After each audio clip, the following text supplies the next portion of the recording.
Good evening, YouTubers. This is Darren from DP Standing Reactions, and tonight I'm going to do a reaction to the full Keep Me Fed album. But there's going to be a little change from what I had planned. I listened to the full album in bed last night, and I had certain thoughts on it. But then today, as I was getting ready to do this reaction, I watched the Allison Hagendorf show with the Warning's second appearance on there. Before I get to that, though, I just want to say that I've been seeing a lot of discussion online about how some people, some fans, are not enjoying this album as much because they have the knowledge that their songwriting wasn't entirely in Ale's, Danny's, or Paulina's hands. However, this video by Allison Hagendorf explained that better.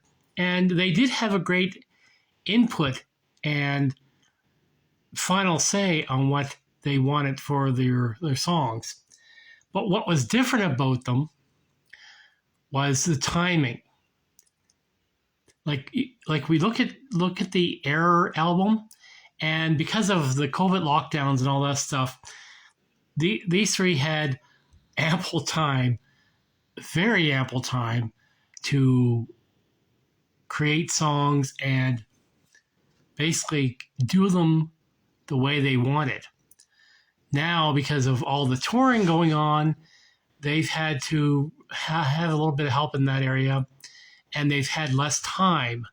Like in some cases, according to Paulina, like up to about a week before they had their final decision on these songs, as opposed to, again, the COVID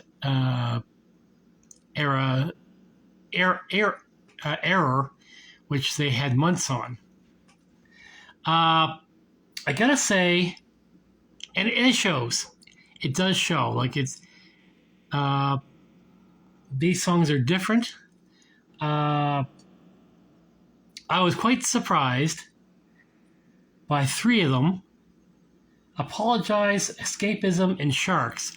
And I heard a lot of discussion online about whether it was Paulina singing, and I think it's both Paulina and Danny.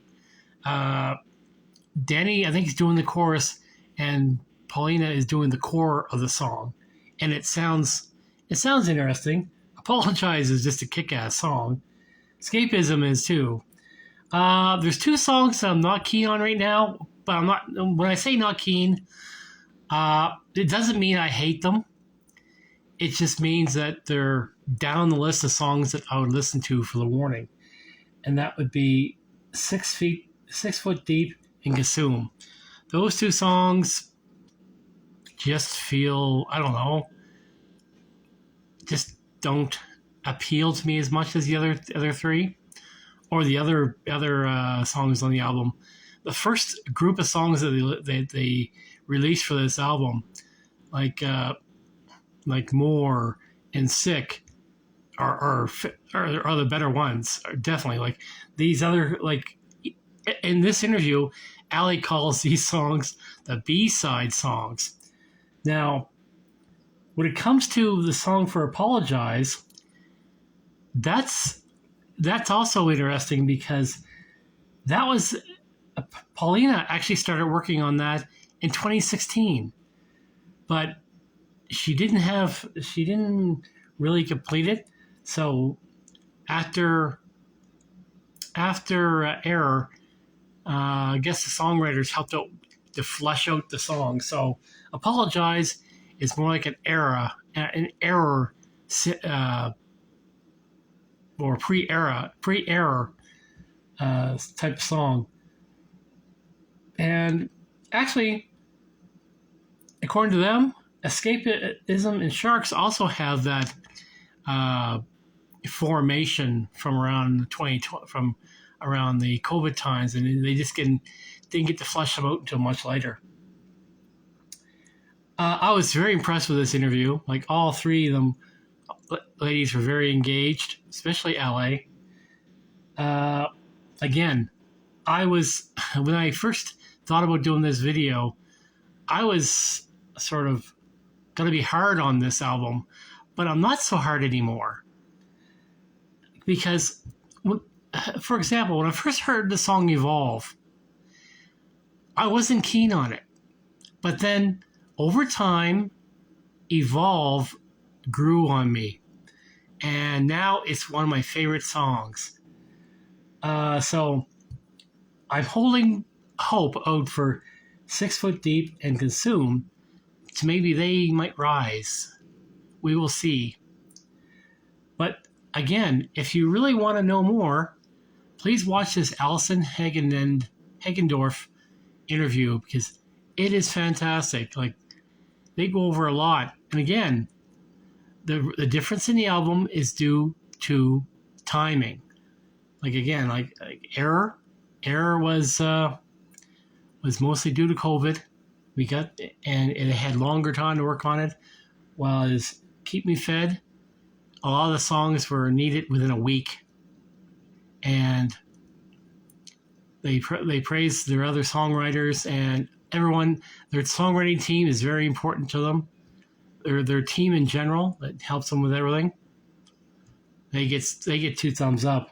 But overall, it's also a very interesting way to release an album. Like, have half of it come out, and then sort of, again, like what Ali said about releasing the B-side later. Like, it does feel like a B-side.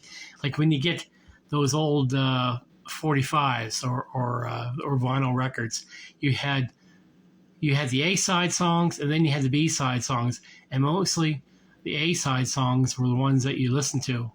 The B-side got played less. And that's what this feels like. It feels like an A and B release. So, again, I'm hearing a lot. Like I said, I'm hearing a lot of people complaining online that they can hear a committee style songwriting in there, but do not condemn it too fast, because the 3 still had final say on all the stuff.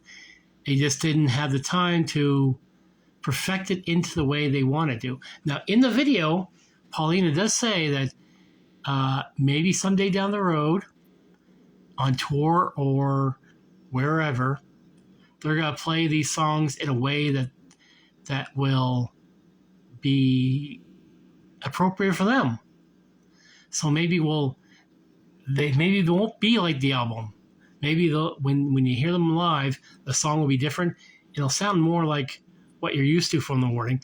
But again, here they're 10 years in the music industry, and they need, for musicians to bands to survive, they evolve. And you never, like Paulina said on a couple of occasions, you never know where things are going to go that during a year's time that will what things will happen that will influence your decision on a song or how things are worked. So please watch this Allison Hagendorf video, because this really changed my view around from what I was going to speak about this album, because this gave me more information. And please, if you're having issues with the sound, with the sound or the songwriting, please check this video out, because it is illuminating, and it's a lot of joy. It's a very joyful video to watch because the girls are just awesome. Anyway, I hope you enjoyed this. This is a long reaction or review, and I'm going to try and get more videos done soon. I've just been delayed by not feeling very well and graduation and all the stuff that comes with that happens at the end of the school year. So, you guys have a great day. Stay safe. Bye.